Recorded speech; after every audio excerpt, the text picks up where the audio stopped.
What's happening in Sudan is a foreign intervention of Western imperialism, a new form of neo-colonialism, where regional powers think that they could come in and serve proxy interests of those superpowers. Tell me, why is it that America is involved, or even Britain's involved, or Russia's involved, and China's involved? How many countries are involved in the hands of Sudanese blood to get gold? Shame! Absolute shame! And they did so thinking we wouldn't notice. They did so thinking that they could smuggle in weapons and arms and bombs. And they thought that we wouldn't notice that they're not bringing food or aid or supplies in. Shame! You know what's cheaper than bullets?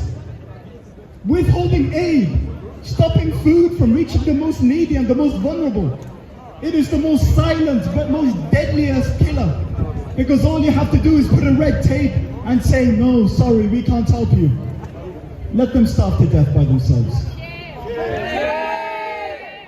The city of el-Fasher, which fell on 26th of October, just a few weeks ago, to me it feels like last week. That's how crunch time feels to me and to any Sudanese. 300,000 people were trapped in that city. Over half of them were children. 150,000 children. Do you understand? 150,000 kids facing an 18-month siege without no food, eating poisoned animal feed. And you know, have you guys eaten a peanut before? Do you know what a peanut looks like? Do you know the shellings of a peanut? That very thin, small shellings. That's what the people were trying to survive off. And mud.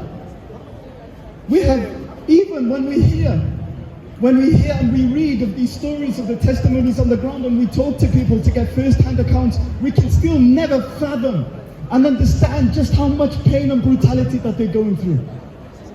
And so that's why we're doing this, to get the message across the world, to say that we do not want international interference if it's going to come on the backs of weapons and aid and sabotage. Shame to them. And so, before I give it away to Hussein, I just want you to remember one action point to take forward with you. When people try to explain to you what's going on in Sudan, you've heard about how the community kitchens and the resistance committees and emergency response rooms have come together for the people of Sudan. You've heard how the civilian society is doing its best, even though it's being under heavy pressure from both sides, from the RSF and from SAF. SAF